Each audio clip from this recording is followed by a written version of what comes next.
میرے پاس ایک شخص آیا, اس بھیکاری تھا, غریب آدمی بنا ہوا تھا کہ میرے گھر میں نے گھر جا کے دیکھا, گھر میں واقعی کچھ بھی نہیں تھا, ہائے ہوئے ایسا بیچارہ رونا دھونا. تو میں نے کہا دیکھو میں تمہیں بھیک نہیں دیتا. اس نے کہا میں ہوں بھی خاندانی آدمی, مجھے بھیک کے پیسے, یہ خاندانی کا لفظ میں نے وہاں سے بہت زیادہ سیکھا ہے. کہہ رہے ہم خاندانی لوگ ہیں, ہم بھیک. تو کہہ رہے, میں نے کہا ٹھیک ہے پھر آپ مزدوری کرو. کہہ رہے میں ریڑھی لگاؤں گا. میں نے کہا چلو. میں خود اس کے ساتھ جوڑیا بازار گیا, وہاں سے 2 ریڑیاں خریدیں اپنے خرچے پہ, اس کو دیں. میں نے کہا کیا آم کا سیزن چل رہا تھا, میں نے کہا ٹھیک ہے یہ پیسے لو, جاؤ آم لے کر آؤ. اور میں نے تھوڑا سا پروفٹ اپنا اس میں رکھ لیا کہ جتنی ارننگ ہوگی اس میں اتنے فیصد مجھے دے دینا, ٹھیک ہے نا. تو آپ نے وہ ارننگ لے کے وقف کر دیا. اپنا بزنس بھی کر سکتے ہو ایسے. تو میں تو آپ کو وقف بزنس تو آپ بہتر جانتے ہیں نا, میں تو آپ کو کہہ رہا ہوں فی سبیل اللہ اس طرح بھی رقم وقف کی جا سکتی ہے. تو بھائی 20% مجھے دے دینا. پھر ہم نے اس کی جو بھی شرائط آدمی کر لے کہ میں نے کیا کرنا ہے اس کا. تو جوڑیا بازار سے ہم نے اس کو 2 ریڑیاں دلائیں. اس کو ہم نے پھر آم اور کیلے اس کا اس نے بزنس شروع کیا. اس کو میں نے پہلے 20,000 روپے دیے, پھر 35,000 روپے. اس نے بزنس کیا, کمانا شروع کیا, 20% مجھے دیتا, 80% خود رکھتا اور ٹھیک ٹھاک پروفٹ ہونا شروع. پھر جی آیا کہ وہ میں اصل میں گودام لینا چاہ رہا ہوں تاکہ میں مال کیا اٹھاؤں, کاروبار تو بڑھتا ہے نا. پھر ہم نے کہا جی اچھی بات ہے. گودام بھی گھر کے قریب ہی کہیں دیکھ لیا. اس کا وہ گودام میں نے جا کے دیکھا بھی, چیک بھی کیا. میں نے کہا اچھا ایک غریب آدمی کو کیا ہو رہا ہے, یہ کیا کسی کو پیسے پکڑا دو تو ختم ہو جاتے ہیں, اس طرح کاروبار رن کر کے دو اس کو, اپنا بھی فائدہ اس کا بھی فائدہ. اپنا پروفٹ تھوڑا رکھو تاکہ ایسا نہ ہو کہ وہ بیچارہ, جب زیادہ بڑھ جائے کاروبار پھر آپ پروفٹ کا ریشو بڑھا بھی سکتے ہیں, لیکن وقف میں نہیں بڑھا سکتے. ہم نے جناب اس کو پورا گودام بھی لے کے دے دیا. اس نے وہ کیلے لا کے, کچے کیلے ہوتے تھے اس میں وہ کیمیکل لگتا ہے نا, اس سے پکتے ہیں, وہ پک بھی رہے ہیں. اور جناب بزنس ٹائٹ. اتنا پروفٹ مجھے شروع ہو گیا کہ اب ہم نے تمیز سے بات کرنا لوگوں سے چھوڑ دیا. سمجھ میں نہیں آ رہا تھا. گاڑی جو ہے ہم کرولا لیں, وٹس پہ ہاتھ ڈالیں, وٹس چھوٹی گاڑی ہے, مزہ نہیں آئے گا. یعنی اس میں بہت بڑا کاروبار ہو گیا. گودام کے گودام بھر گئے بھائی, نواب شاہ سے ڈائریکٹ زمینوں سے مال اٹھ رہا ہے. ٹائم لگتا ہے لیکن بڑھتا ہے کاروبار. اور وہ بندہ بھی فیک نہیں, بالکل نظر آ رہا ہے بھائی, ریڑھی لگاتا ہوا, پیاز آلو پیاز بھی بیچے اس نے. پھر اس نے اپنے بیٹے کو بھی ملا لیا, ملازمین بھی ہو گئے, وہ دے مار 4.5, کیونکہ محنت بہت کر رہا تھا. وہ نظر ایسا آ رہا تھا, کر رہا تھا نہیں کر رہا تھا یہ تو ابھی آپ کو آگے بتاتا ہوں. اب لوگ میرے پاس آنے لگے, مفتی صاحب یار ہم بھی چاہتے ہیں اس کاروبار میں اپنا حصہ ڈالیں.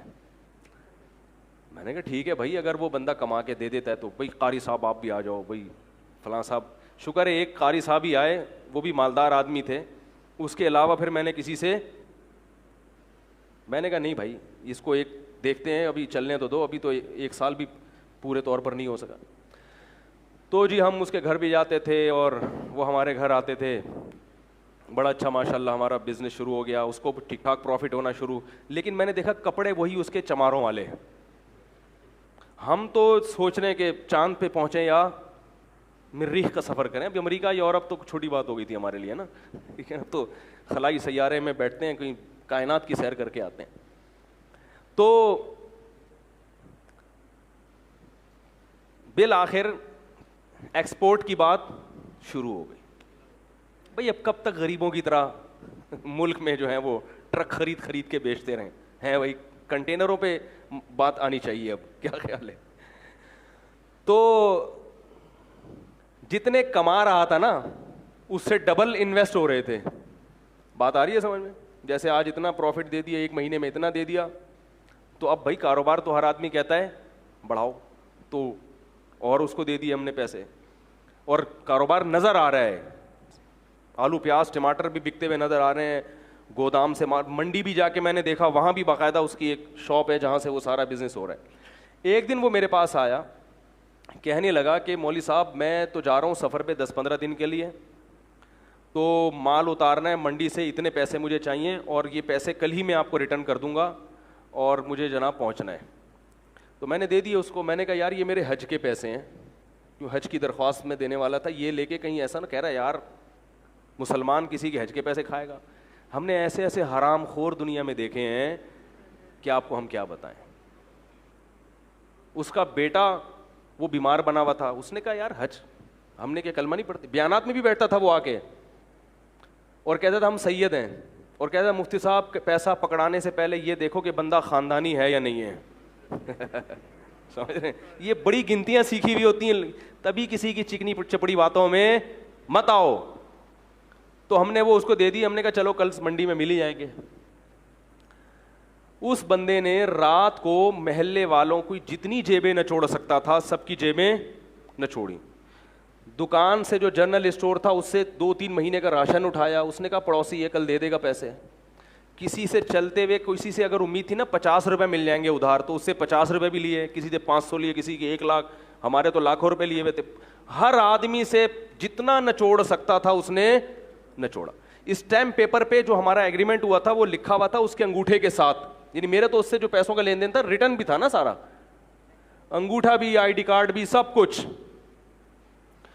اب جناب وہ انگوٹھا لے کے اب تک میں 10 سال سے بیٹھا ہوں. وہ انگوٹھے کا کیا کریں گے بھائی, کیا خیال ہے؟ انگوٹھے سے کچھ ہوتا ہے؟ خیر جی, ہم اگلے دن جب پہنچے تو کوئی بندہ ہی نہیں تھا. پتا چلا کہ راتوں رات گودام بھی اس نے اس کا بھی سودا کیا ہے, گودام والے کا 3-4 مہینے کا کرایہ بھی ہضم کیا, اور جتنا مال گودام میں پڑا تھا پہلے سے اس نے کوئی اس کا سودا کیا ہوا تھا کہ بھئی اس کا پروگرام تھا اس دن بھاگنے کا. وہ راتوں رات اس نے سارا مال سستے داموں بیچا, وہ پیسے الگ, ہمارے پیسے الگ, جو ہمارا پروفٹ تھا وہ الگ, حج کے پیسے الگ.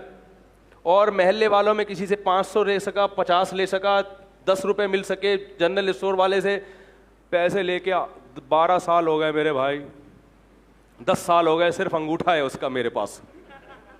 10 سال کے بعد میں نے کرنا سوچا کہ اس انگوٹھے کو دیکھ کے کیا آدمی حسرت کرے اس انگوٹھے کو بھی, کیونکہ کچھ بھی نہیں ہو سکتا, کچھ بھی نہیں ہو سکتا. کراچی اتنا بڑا ہے کہ وہ غائب. پھر پتا چلا کہ محترم کا بزنس ہی یہی ہے, یہ غریبوں والے کپڑے پہنتے ہیں, گھر میں کوئی بھی چیز نہیں رکھتے, کچھ ادھار غریب بچے لیے ہوئے ہیں اس نے رینٹ پہ, ٹھیک ہے نا, غریبوں سے 2-4 بچے ادھار لے کے رکھ دو بھائی, کوئی آئے گا تو منہ دکھانے کے کہ یہ میرے بچے ہیں. اس طرح کا پتہ نہیں, ہو سکتا ہے اپنے ہی بچے ہوں, واللہ عالم. تو ان کا کئی سالوں سے یہی کاروبار. کیا ہوا کہ ہم نے اس کو تلاش کیا, نہیں ملا, غائب ہو گیا. ہم نے کہا چلو بھائی جو چیز قسمت میں نہیں تھی وہ. ایک دن ایک سبزی منڈی سے ایک پٹھان آیا باجوڑ کا, مجھ سے ملنے کے لیے, بڑا لمبا تڑنگا. کہنے لگا وہ بندہ تھا اس نے آپ کے پیسے لے کے بھاگا. میں نے کہا ہاں. کہہ رہے میں منڈی میں کئی سال سے کاروبار کر رہا ہوں, آج تک مجھے کسی نے چونا نہیں لگایا پوری. کہہ رہے میں اتنا ہوشیار آدمی ہوں کہ مجھے چونا لگانا آسان نہیں ہے. کہہ رہے کہ یہ آدمی مجھ سے کئی لاکھ روپے لے کے. میں نے کہا پھر کیا؟ کہہ رہے میں مفتی صاحب آپ کو یہ بتانے کے لیے آیا ہوں کہ اللہ کی قسم مجھے پیسہ نہیں چاہیے. کہہ رہے میں نے قسم اٹھائی ہے, میں نے بندوق